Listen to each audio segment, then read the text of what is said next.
কি ভাই কই যাবেন না আইলেন? আরে ভাই অফিস থেকে আইলাম রে ভাই, অফিস রে অফিস। অফিস?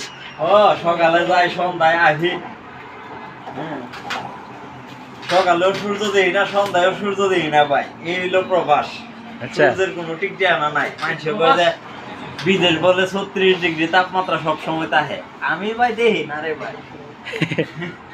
আমার নসিবে এই সূর্য দেখা হয় না। সকালে যাই সন্ধ্যায় আসি, কি করার। তো আজকে কি লাময়া মানে জিনিসটা তো বুঝলাম না। আরে ভাই এটা কোনো, আমি কি যে কোন লাময়াটা আপনি বুঝেন না?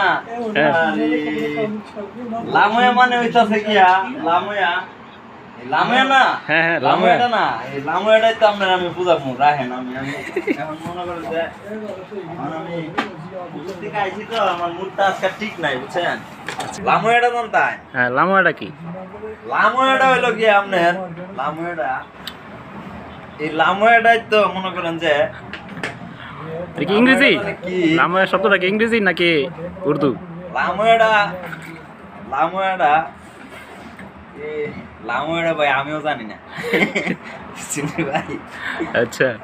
লাময়াটা আসলে আমিও জানি না। হ্যাঁ, লাময়াটা হইলো কি আমার অফিসে একজন কইছিল বুঝছেন। হ্যাঁ হ্যাঁ এটা আমি শিখছি, এটার অর্থ যে কি এটা আমি নিজেও জানি না ভাই বুঝছেন নি। এটা যখন আমি নিজে জানবো তখন আপনারা জানাবো, ঠিক আছে ভাই? আর আচ্ছা ঠিক সবারই আছে। জানাবো এটার অর্থটা কি। লাময়াটা, ঠিক আছে। লাময়াটা হইলো গিয়া আসলে কি জানে লাময়া, এটা তো টেনশনও ফেলা দিলেন ভাই আমার বুঝছেন লাময়াটা। আচ্ছা ঠিক আছে, এটা আরেকদিন জানবো না। ঠিক আছে। আচ্ছা।